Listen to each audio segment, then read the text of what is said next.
Now tuning in to Earbud Media. Audio for everyone.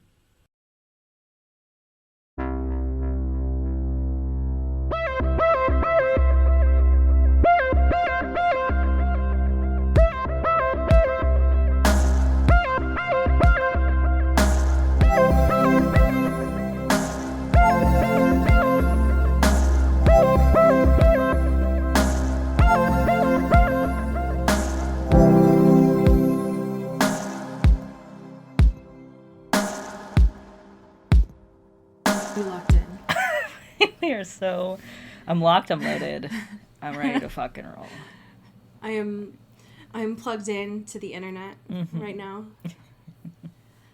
Sometimes I forget just like how online I am and that there are people in this world that are different levels of online. Sure. I spoke to someone this week who did not know what the show Alone was and what the show The Traitors was. And I was just like, what the fuck is your life like? Yeah. Are we on the same Al Gore's internet? Like, what? Right. No, literally. Because they're not... Those aren't even deep cuts at all. They've existed for a while. Right. Hello? What do you do? Do you just watch... I have questions. Yeah. Having to explain The Traitors in a corporate professional way, by the way. Yeah. Wouldn't wish it on my worst enemy. But there's... It is wild to think that there are people who just, I don't know, watch television that isn't good. I feel sorry for them. You need culture in your life. You need joy. Yeah, it's true. You do. Hey, speaking of joy, welcome to Into the Twilight. Ayo. We're here. We are trying to find joy. Nevertheless, we're trying. Every goddamn week we're going to try. If you find it, let us know. It might still be lost in transit. Who's to say? Yeah, I got rerouted a couple times, updated delivery times. We're still waiting on it. They might have tried to deliver it. Let us know. Right, you may have to pick it up and sign for it at a drop-off location. So your address was hard to read. The worst possible news. They might have thrown it into a bush. You know, who's to say? Yeah. Didn't even stop the package delivery truck. Just shot it out of a t-shirt cannon. Yeah. Who's to say? Mm-hmm. I'm so excited. How are you? I'm here. Welcome to my dark, twisted mind, everyone. Because your boy is, I was going to say legally, but that's not correct. Officially is a better word. Legally. Legally, officially, an ADHD warrior. Yeah, sure. We you can know, use Tumblr language. Member. Yeah, I don't know. I'm here. I got the fucking paper that's like, yeah. And it's, everyone's got their own thing. You know, diagnoses are hard to get and expensive, which, you know, I am dealing with the repercussions of. However, do whatever you want, right?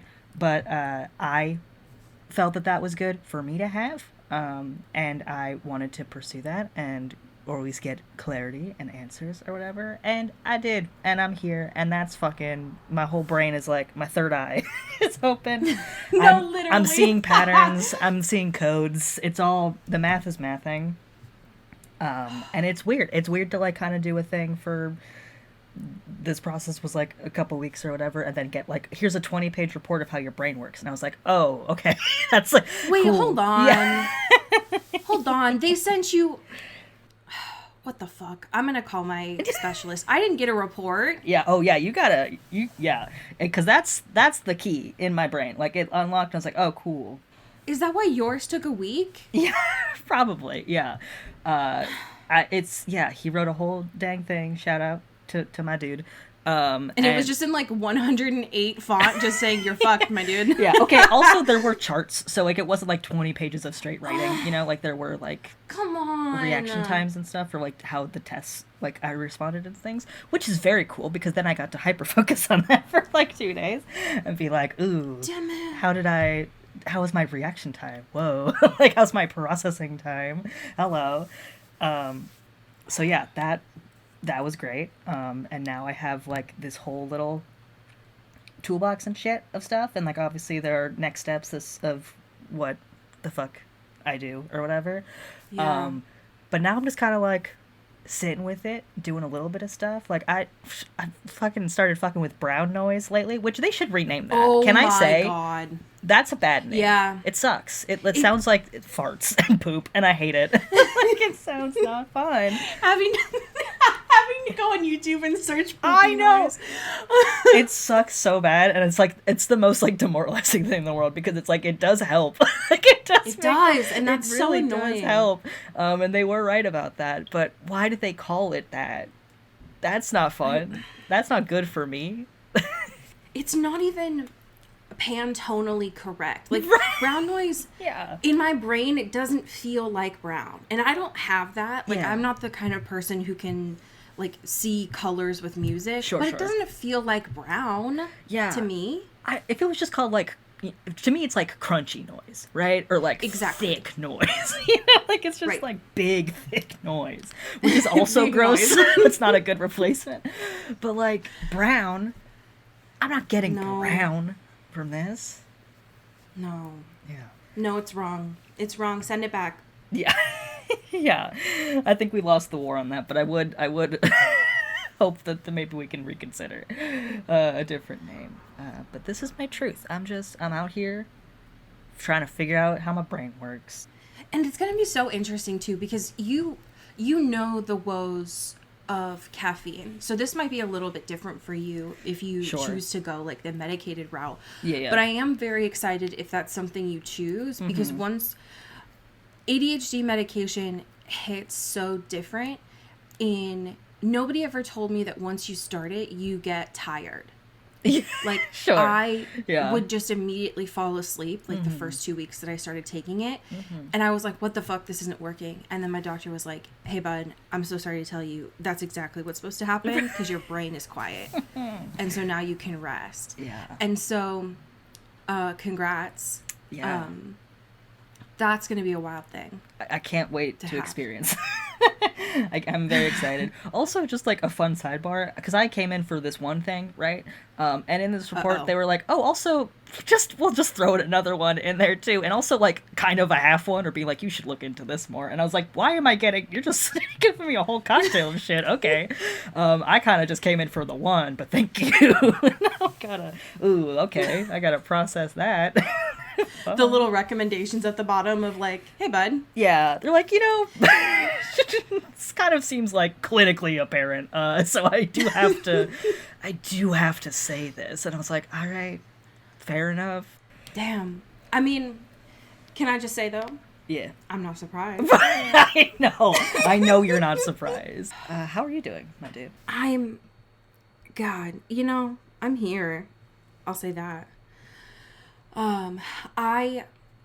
Listen, folks, I'm not allowed to bring Severance this week, all right? So I had to choose something else. Yeah. Okay? We have to ban Fuck ourselves. me, I guess. It goes both ways. We can't do it. We can't. So I had to pull from my reserves. And that doesn't mean that it's not anything less than a happy thing. It just means that I had to... What's top of mind? You know what's top of mind, all right? Let's be honest with ourselves.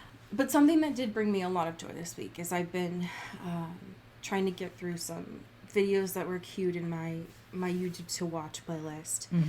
And most of those have been going back through the unwatched videos from Nicole Byer's podcast, Why Won't You Date Me, which I love of my life, Nicole. But specifically, I want to bring her episode with Ben Schwartz promoting the Sonic movie that came out. And what I love so much about this episode is Ben did not realize until showing up to record that Nicole loves Sonic. Unironically, not in an improv way, but like is down bad, loves Sonic. My girl. And so this whole hour, he's like, oh no, I thought you were doing a bit. And she's like, no, I love Sonic. You don't understand. No, you don't understand. There's a part specifically in this episode where Ben is like, well, why don't we just call Colleen up who voices and has always voiced Tails. And Nicole cannot get through this conversation without sobbing. Out of joy, obviously. Yeah. But it's just like, you know, this, for me, this is the equivalent of like the bear from the Big Blue House. You know what I mean? Like if I heard this, I would just start breaking down, right? And Ben is just absolutely losing it. Because he's like, this is telling Colleen on the phone, by the way, this is an adult woman, right? Like really well-renowned comic actress, show host, who is in a Sonic hat and had on Sonic gloves for most of this episode. She is breaking down listening to you right now, Colleen. It's so good. And it was just... Because, like, you know, too, joy. It's such joy. And, like, you know, too, that, like, Ben is obviously doing this as, like, a fun little haha and does not realize how this will actually, like, in turn... Change her life and make her break down positively. But in such a vulnerable, real, emotional way. And he's like, I don't know how to get off this ride. Because, like, right. And it's beautiful. It's so beautiful. It is such a unabashed display of joy that I expect nothing less from Nicole, right? Like, she does everything with her whole chest. Yeah. But it was so genuine and also fucking hilarious, right? Because it's just, she's laughing at herself in this moment, being like, I cannot stop crying. I'm listening to someone who's meant everything to me.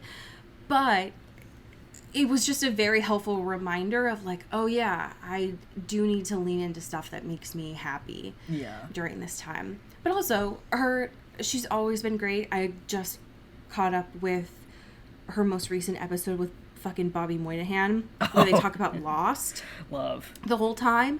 And Nicole has never seen Lost. So that's incredible. Bobby is talking about like, oh yeah, well I proposed to my wife on a Lost day and we have the Lost number engraved on our rings, and she's like, what the fuck? What are you talking about? There's numbers with Lost. It's so beautiful. And it's so good. I love her. I love the people that she brings on, and also her laugh always makes me laugh, which is beautiful and needed in this world. So thank you, Nicole, for existing and also unabashedly crying about Sonic on the internet. It's so real. It's so real. We have a couple pieces of current events this week. Hell yeah. One of which is... Listen, Kristen and Rob are on their respective press tours right now. Yeah. This piece of news from Kristen this week shocked me. Because we know Kristen has been working essentially since the womb, right? Yeah. She's always been on her grind. I don't know that it ever occurred to me that she would have never watched Gilmore Girls. Sure. Because I thought everyone had watched Gilmore Girls. Even just in a, like, hotel room on reruns, right? Mm-hmm.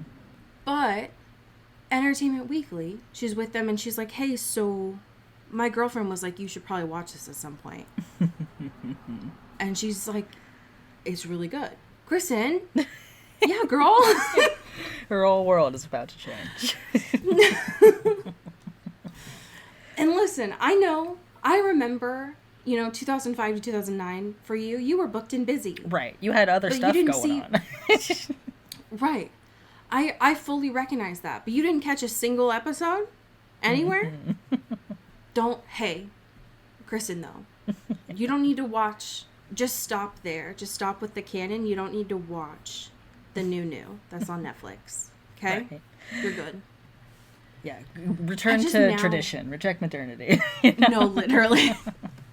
I just want to know now, like, the opposite of the letterbox question of the 4 movies. Like, I want to know what else she has not seen. That'd be such a good, like, antithesis, because I love the 4 favorites, don't get me wrong. Mm-hmm. But I think, like, the 4 major things you have not seen that everyone says you should see, would be, that'd be so good. Because it never occurred to me to think, like, Kristen had never seen Gilmore Girls. It never would have occurred to me that Nicole Byer had never seen Lost. Right? Right? Yeah. And granted, obviously this stuff exists in the like you cannot exist in this world without picking up context about some of these things, right? Yeah. But I just want to know, what else have you not seen? Were you so booked and busy that you never saw The Sopranos? Right? Like, what is it? Right. I have questions and I need answers desperately. I'm also curious about Robert's. Yes. Oh my God. His are probably like, I have never seen Ben 10. And it's like, well, no, duh, Rob. Like, yeah, I would imagine so. Why would you have ever needed to see that? We're good. Mm-hmm. I would love to know your thoughts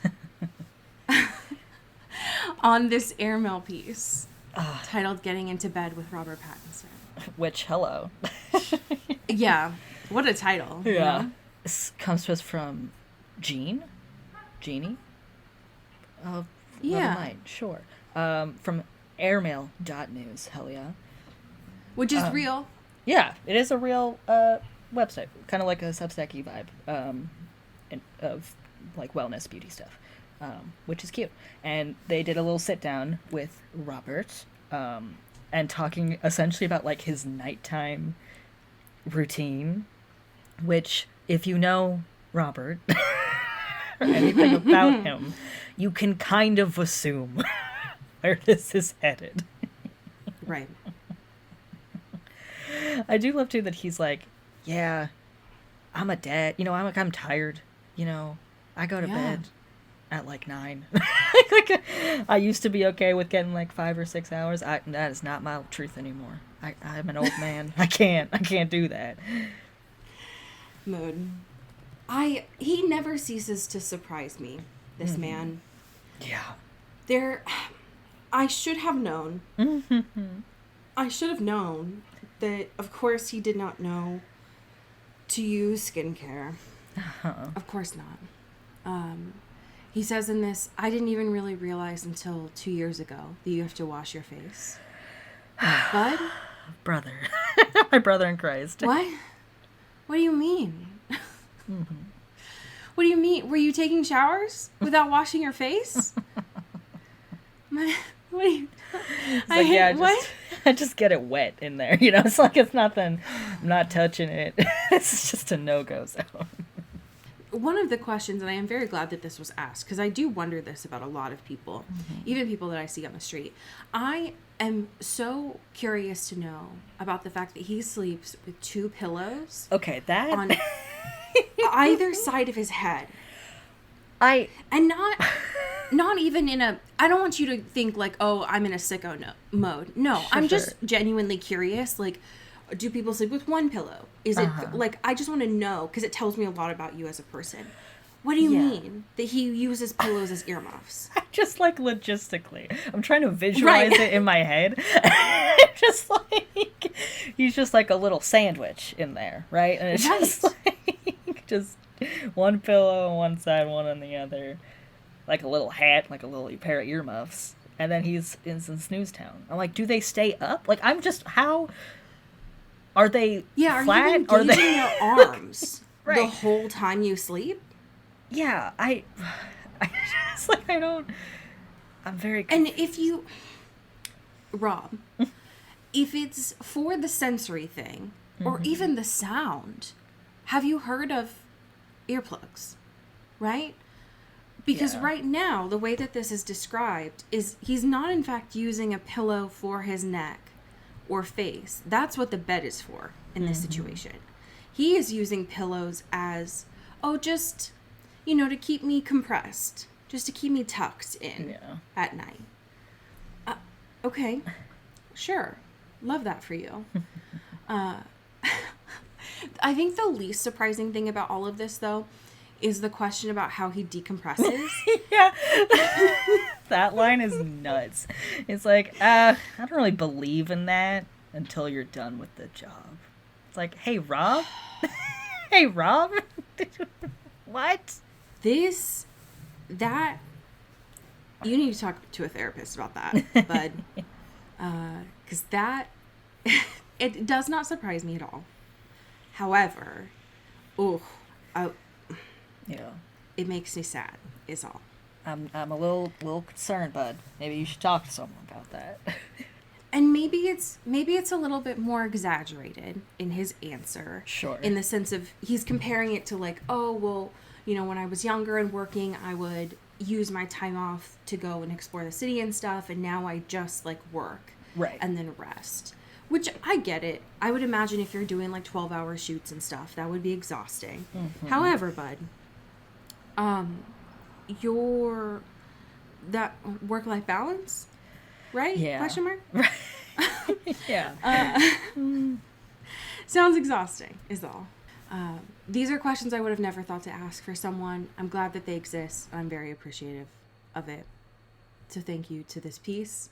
And now I also know that airmail exists, which is nice. Hell yeah. Last piece is, and while this comes out, you can still catch it, which is nice. Cinemark is running, present, all of the Twilight movies in their theaters. Just, what a week. Sure, you know? Yeah. Yeah. Sure, why not? Why not, right? I love the idea, too, that, like, this is not, you know, it's not like a marathon, right? It's not like you're there and you're locking in and you're there. It is one every single day from the 8th to the 12th of February.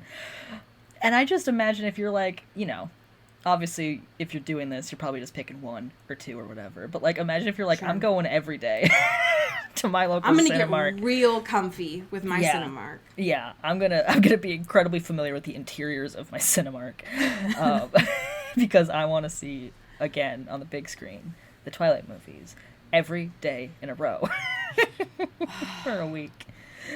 That's beautiful to me. It is. So this starts the day that we're recording this, which is February 8th, and it goes until the 12th. I've never been the marathon kind of person. The idea of seeing all of these one day, because that's like 11 hours. That's like, yeah, it's deranged, yeah. And that's nonstop, right? That's not including any sort of pause between them. Mm-hmm. That's exhausting. But somehow, this feels worse. It's more labor intensive because you're commuting. Yes. You're going to another place and you're buying $14 popcorn or whatever every single day. Like, right. It's the whole thing. I also too. It feels like a job. Yes, this is a job. Like this is a part-time side hustle you're doing to feel this joy again. I love that this is happening. It's very silly. This copy though is. Listen, my eyebrow a little bit because it says, whether you swoon over the die-hard love between Edward and Bella or forever stan Jacob's fierce friendship. I can't. Like, I'm so. That's one way to put it. Okay, yeah, sure. And if I text you on Valentine's Day next week and say that I forever stan our fierce friendship. Our fierce friendship. Yeah. You know what? So true, actually. I do. I will forever stand our fierce friendship. If you send that to me ever, I'm blocking you. Because I'll know. Not only is it gross, but you took Cinemark's fucking copy. Yeah, yep. I'm plagiarizing Cinemark. I'm stealing it. Also, last thing about this, just because I'm not a theater person, I cannot look at this fucking Cinemark XD and see anything but the fucking smiley face emoticon that I grew up with. Oh my god. Yeah. And I hate that. Yeah. So much. I mean, bless your heart, Cinemark. Thank you for this, but also, why is my main question. Yeah. You know? Yeah. I get it logically. I know it's the 20 years. Y'all don't need to hop in the comment. I know, but why is the question. Yeah. But good on them, okay? Sure. Great. If there's any like posters or merchandise from your Cinemark and y'all happen to work there, please let us know. Would love to see that. That would be great. So this episode, episode 3, The Rager, which confirms for us that these recaps are being done in the VO booth each week. Yep. How'd this episode do ya? There's so much happening. But I agree with you. We're at the point where it feels like we're just kind of doing stuff, right? Which is wild because we still have so much show left. You know what I mean?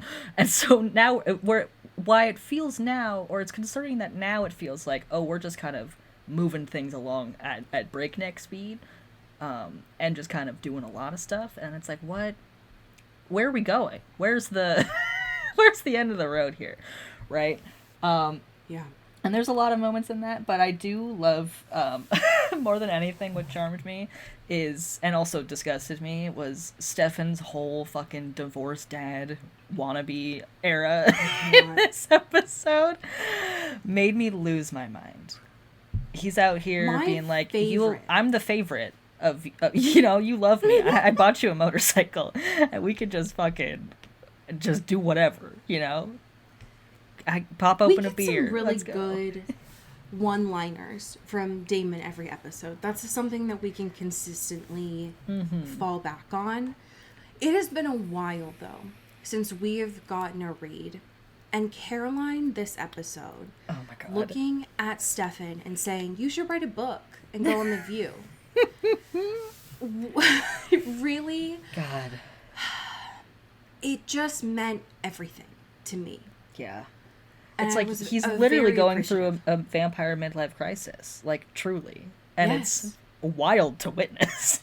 Because it's like, you look like a teenager. You know what I mean? Like, it's just like these things don't feel like they should be happening. And yet you are bumping around in a motorcycle. And 100%. like, being, what is happening? What's going on? I love it, though. Stefan is almost always on my shit list. Yeah. He was especially on my shit list this episode for multiple of reasons. One, I'm not a fan of motorcycles. Yeah. In general. They're very unsafe. Mm-hmm. Even though for some reason he's decided, I'm immortal, I'm a vampire, but I am going to make sure myself and my girlfriend do wear helmets. For safety reasons, of course. Of course, yeah. Which I Mind love. you, that she's like so fully standing upright on the back of the motorcycle. It's like, yeah, sure, the helmet is gonna be great. Doing the full "This Is Me" choreography on the back of that motorcycle. Literally, yes. But make sure we wear helmets. God. Hey, you should always wear a helmet. But of course, yeah. It just feels a little like they're just human. Yeah. Not when you're a fucking vampire. Anyways, also the green screen in that scene was so bad. So unnerving. It was so bad. What the fuck? Oh, the other thing that pissed me off about him, and he does a lot of things that always piss me off, but especially during Rebecca's party. Oh my God. Why do you sometimes have your super hearing turned on, and then sometimes you turn it off, like when you're at a rager and you don't hear your girlfriend having to fight for her fucking life, right, because her daylight ring got put in the garbage disposal? Where were you, Stefan? Were you dancing? Like, I can take only so much of the I'm the greatest protector, blah, blah, blah, bullshit, right? Because in practice, he's actually not good at it, right? He gets distracted. 100%. He's just not aware. And it's like, Elena right now is like a crumbling Fabergé egg right now. Like, any move in any direction, and she will combust and turn to dust. And the fact that he's like, don't worry about it. We're going to go to this party. It's going to be so sick. I'm going to ignore all the sexual tension between you and Rebecca. And no, literally, they need to kiss.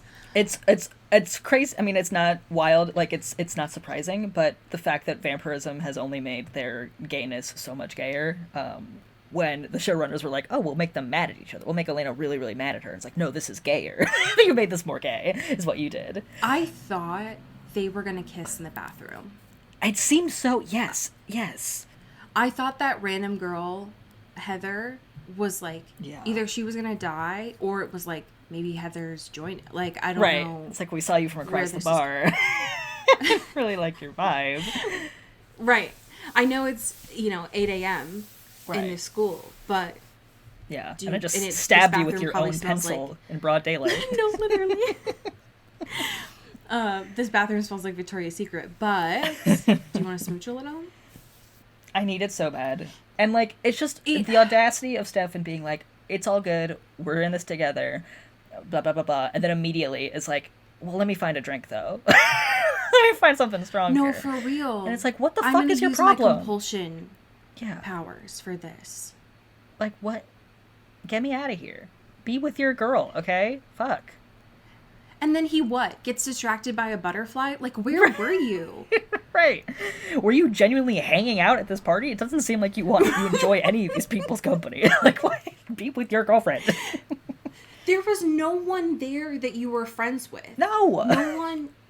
No one there. So who was he talking to? I'm so confused. Yeah. It pissed me off useless. So badly. Because, and y'all know this, but Elena is a very competent person, especially when it comes to vampires. But the last couple of episodes, she has genuinely needed someone to help her regulate her emotions. Yeah. She's still in this like newborn phase where everything is very heightened, and she needs that person to be like, yo, we're good. We're gonna, I'm gonna gentle parent you right now. And for him to not be there, knowing full well that Rebecca is on a tirade with her right now, just felt like a miss. Like, writers, you still want me to be pro Stefan right now? It's very hard to do. I can't do it. I'm sorry. Yeah. He pisses me off. I can't. I'm sorry.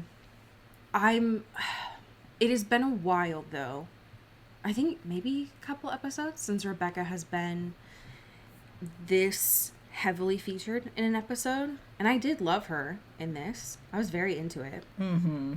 I don't know that it fully made up for the fact that Bonnie was not in this episode at all. Because what? Yeah. For what? Excuse me. Where's our girl? What? Missing persons alert. No, literally. I'm concerned. It makes no sense. She deserves to go to a rager too. But yeah, I was glad that she got to be there. Yeah. She even had a couple lines in that bathroom scene that I really appreciated. There was one that was so out of pocket. It was like, I think it's dodgeball day. And I desperately need to see them having a PE moment. Oh my God. That would be very important to me. Yeah, and it's like, I understand too of like, we always laugh about how they're never at school, right? And that's with a lot of teen media anyway, because especially with supernatural things going on, it's like, they got other stuff to do, But even just the glimpse of school today was like, oh man, they could have fun with this, you know what I mean? Because like, there's so many fun opportunities, and it's like, Elena remembering, she's like, I'm a senior, I should at least go to a class so I can graduate, and a PE class would be amazing. Anything that's just like, hey, we can have this just as a setting, and it's interesting, and I would like to see it. They don't always have to be in a dark, scary forest, okay? We can have vampire fun in the hallways, and we did this episode, and it was great. It was very good. Speaking of hallways, there was a moment where I thought they were going to introduce Connor as the substitute for Rick. Yes. Oh my God, yeah. I wasn't sure why he was in the school for a second. Mm-hmm. And then him bringing Jeremy on this episode and trying to recruit him, them trying to explain that he can see the tattoos and they are invisible except to either another vampire hunter or a potential hunter. What? That was such a good gag. I was like, because you could tell that he's like, having this conversation, and he's like, hey, you ever see this? And he's like, yeah, it's a tattoo, whatever. And he's like, gotcha. Only special people can see this tattoo. And I was like, damn, okay. And like, it's the numbers in my brain, because also later we see Damon mentioning it, of being like the disappearing and reappearing tattoos, and it's like, is it because of like the two of them's psychosexual and emotional relationship with Rick that they're like the chosen? But like with Damon it's interesting because that's a different vibe, but like with Jeremy it's very like, that seems very unnatural progression for his character. Obviously it's much more complicated with Elena, but if it wasn't for Elena, he'd be like, fuck them. I hate these vampires, they're ruining my life and my family. Oh yeah, especially given the fact that he is a Gilbert, one of the founding families, right? And that has been their whole thing since we know the history of the show, like all of those journals. So it doesn't surprise me. Yeah. What I'm curious about with Connor's whole thing, which by the way, I'm very glad that he did survive. Yeah. I was already very interested in his arc, but especially because the fact that the show loves to kill black characters, so I need to make sure that he survives. Right. But now that Klaus is interested, that makes me scared, but glad a little bit. It means we have a little bit more time with him, which is nice. Yeah. Finding out, though, that Klaus says he's one of the 5? Yeah, what the fuck does that mean? What the fuck? Hello? What? I'm very... This is the kind of thing where they drop lore and I'm interested because we're in on it when it happens. And now I'm in it. I'm intrigued. I get to see more of the story here and I'm hooked. Yeah. What I wasn't as in on, because I felt like we were missing something, was Haley's story popping up out of nowhere. That was... I fully thought that we were missing an episode. No, for real. I was like, oh yeah, we all know Haley. We know her. Sure. Yeah, and like the way they just kind of gave her like a real beefy monologue, and also by nature of Klaus doing it as well, of being like, here's all what she missed on Glee, and it's like, this feels a little, because what they're trying to do is like set up the whole Tyler v. Klaus Carolyn thing. I get it. I see what they're fucking doing. I'm not, I see it with my own eyes.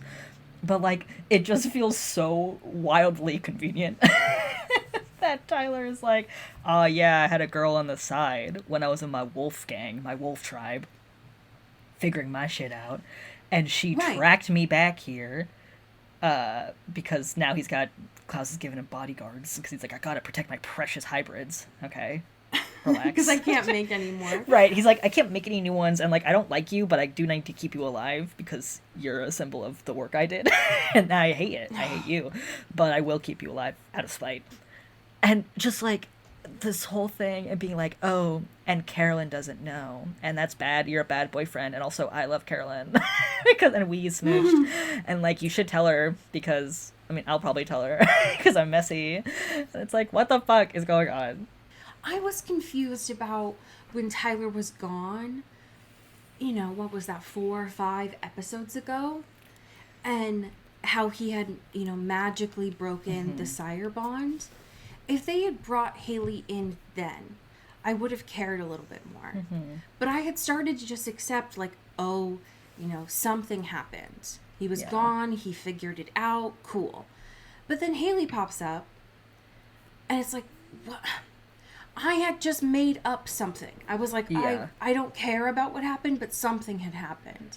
And now you're making me care about stuff that happened to Tyler off screen. Yeah.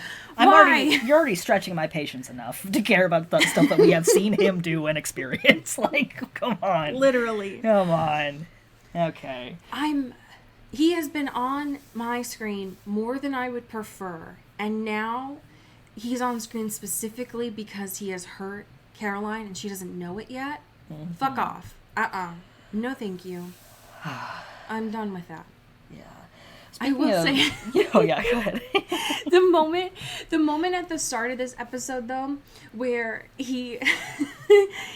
when Connor comes in and, like, takes the venom out of his teeth. That was nasty. And it was... Not only was it nasty, because, ew, But him just having like bulging eyes the entire time was a little bit funny, because he's like, hey, don't paralyze me and then take something out of my teeth and I don't know what you're doing. Stop that. Right. Hey, are you, allowed to practice medicine, sir? I don't appreciate this. Oh. And then he just leaves and it's like, what the fuck? Yeah. It's like, all right, I guess we're done. Thank you. It's like, that'll be $5,000. Thank you. Right. Ophelia. You're going to get an invoice in the mail and be shocked. Yeah. Also, like, speaking of characters this episode really wants to make you like and remember and care about, Matt gets a lot of play. Oh my god. Which, whatever, right? Like, okay. Because now he's like, Elena's blood bag, right? Literally. Which, hey. And just like the fact that... respectfully, Elena, yeah. How long did you think this was going to work without it kind of getting fucked up?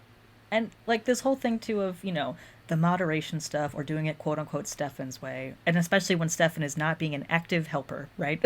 And actually guiding her through this. Because he's going through his own midlife divorced dad crisis. So he's not very helpful right now. And so now Elena's doing his way, but, like, on her own. And that's not great. Yeah. And she thinks she can handle it, and she can't. And, like, Matt, too, is being like, it's kind of weird we're doing this at our old makeout spot, right? It's like, fucking shut up. Shut up. Who cares? Literally, who cares? I don't... Matt, you are only on screen because you serve a purpose right now. Mm-hmm. And I find it confusing that Rebecca is also interested in you. Yeah. I can't tell if it's genuine or if it's solely to bother Elena. Yeah, but you're getting more screen time than I prefer. Yeah, the whole Rebecca thing is interesting too, because it's like, it does feel more of a, make Elena's life like a living hell for as long as possible, which, gay. But also, true. The, like, hallucination or whatever kind of stuff with her conversation with Matt, of being like, it seems more of a projection of her own insecurities, right? Like, I don't think there's a genuine actual connection to Matt. It feels more of like, this is a vessel because he is Wonder Bread, right? And I'm just gonna, I have my own fucking demons in my brain, and I think I'm unworthy of love, and I've been fucked over, and I've also fucked over a lot of people, and I can't trust anyone, especially my family, and I'm kind of running it alone and doing my own shit, and just like vomiting that through like the actual physical manifestation of like ripping his heart out in this like dream state, whatever. But it's like, I don't think there's actually anything there. It just feels like she's like, you are the easiest person to project all this information into right now, of what I'm thinking about myself.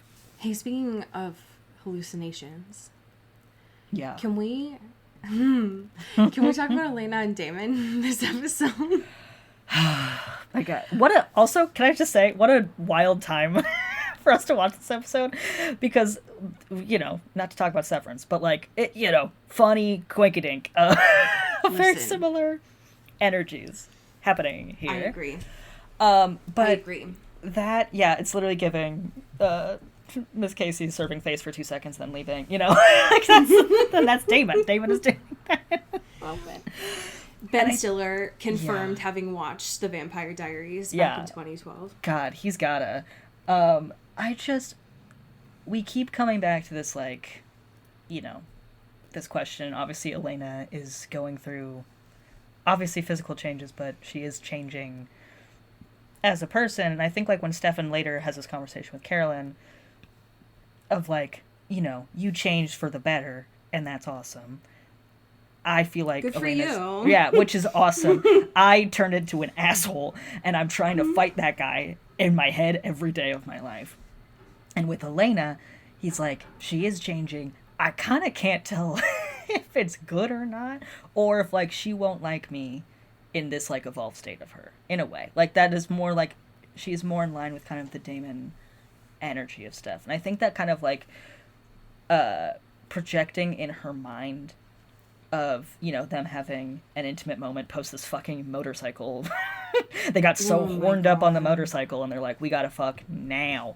And then immediately having this, like, glitch vision of Damon. It's like, well, girly pop.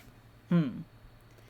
Them having that scene, by the way, with the needle drop of Too Close was so 2012.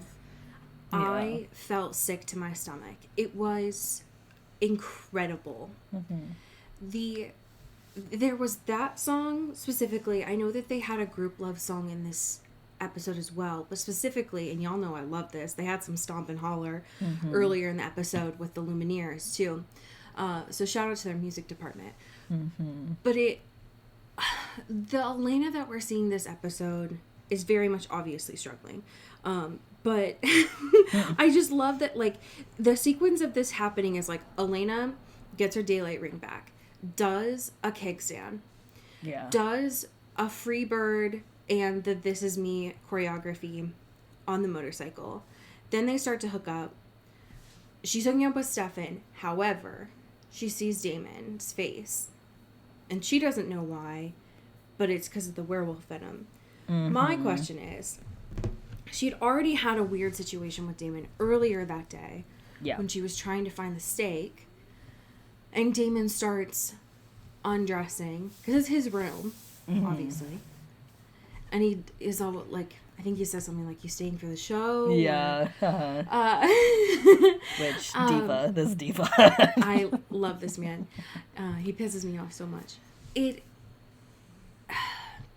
Obviously it is a projection. I think they say later on that, like, she is more like Damon in how she would prefer to feed than with Stefan. Right.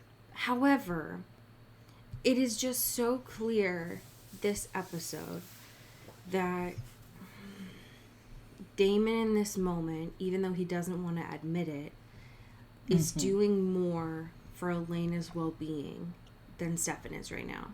Right. Stefan is solely caring about himself.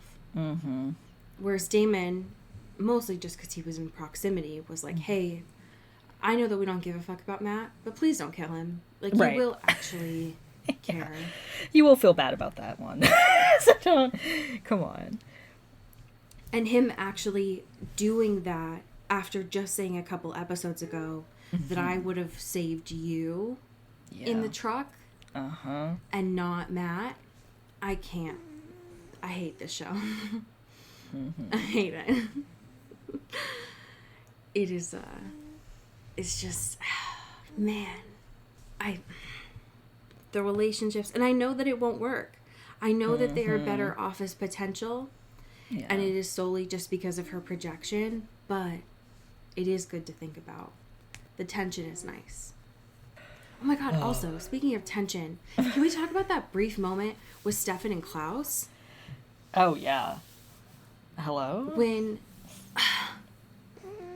with Klaus coming in and being like, listen, I'm not doing this for you. I am doing this for you, but I'm not doing this for you. I'm doing this for Elena and my own needs.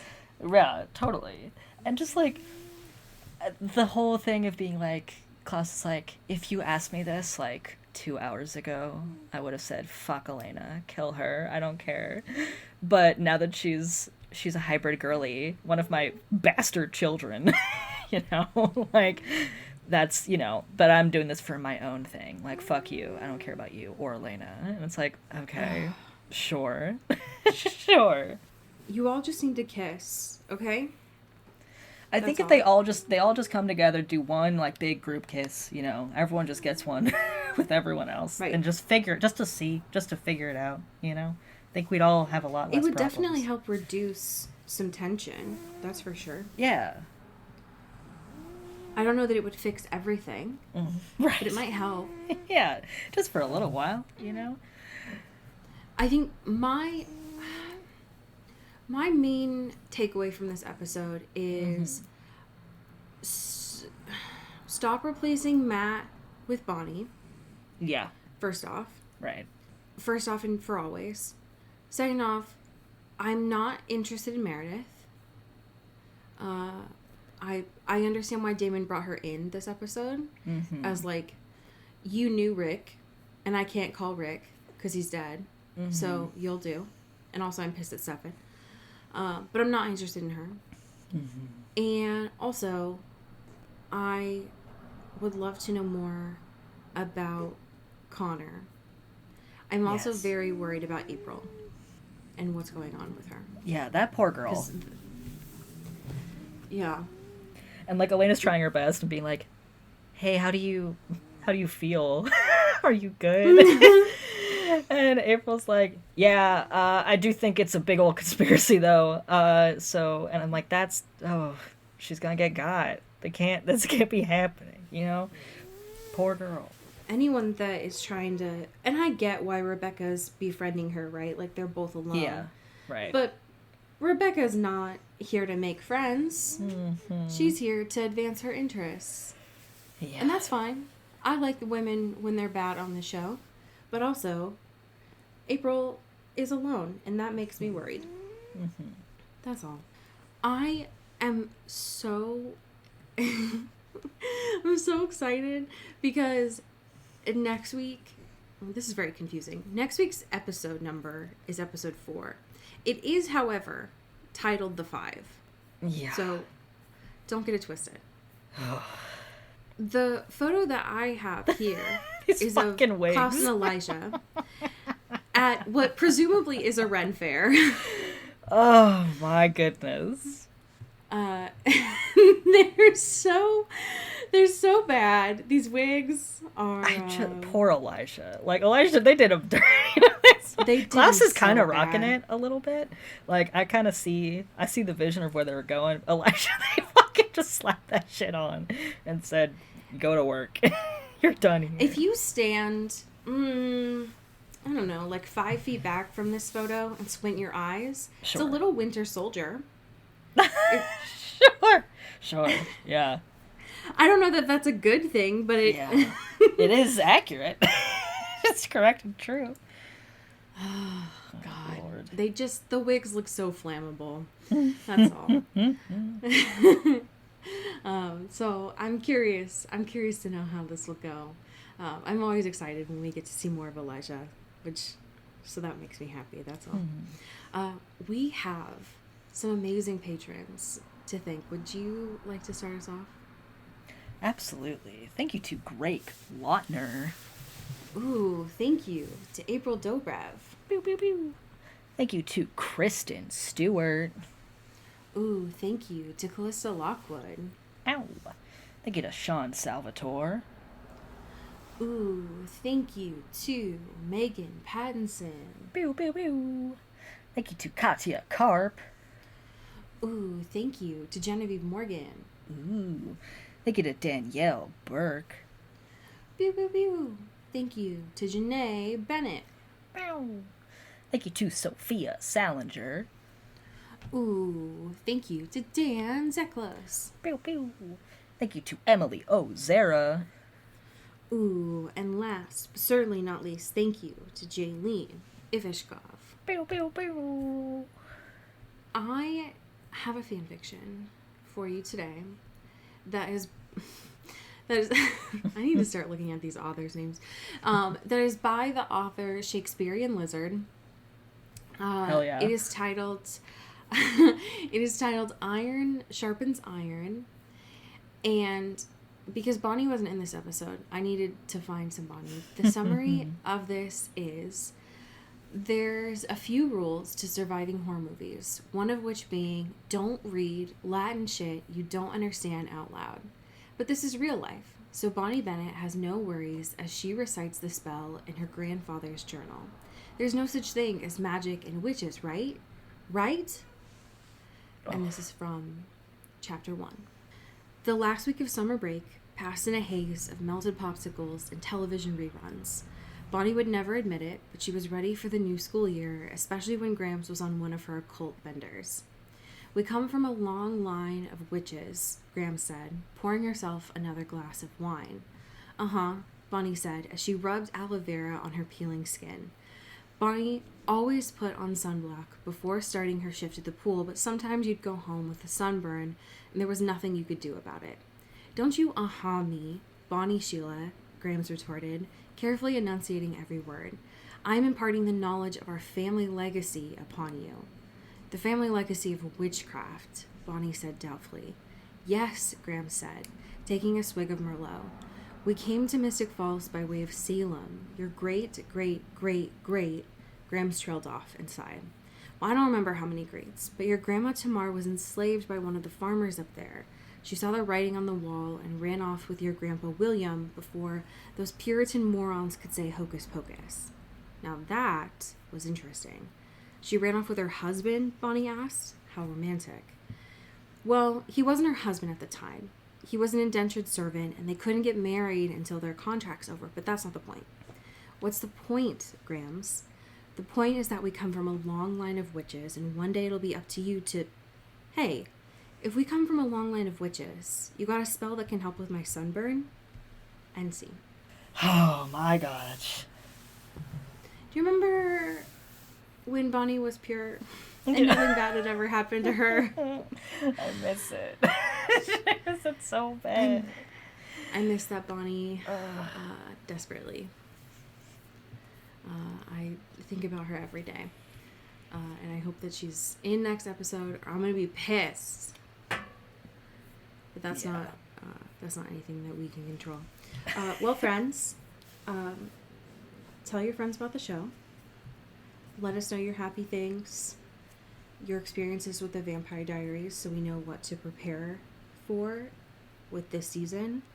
Because it feels like episode 13 and not episode 3. Yeah. And as we say here in the Pacific Northwest, get bit. Ooh. Ow. Into the Twilight is an Earbud Media production. You can follow us on Twitter at Into the Twilight or on TikTok at Into the Twilight Show. You can find me at Cody Corral on Twitter and Allie at Alexandria Does. And you can support us on Patreon at patreon.com/Into the Twilight. We have merch, so much stuff. All those links are in the episode description. And make sure to rate and review us on your favorite podcast hosting platform. It really helps the show. Thanks. Bye. You've been listening to Earbud Media Production. Earbud Media, audio for everyone.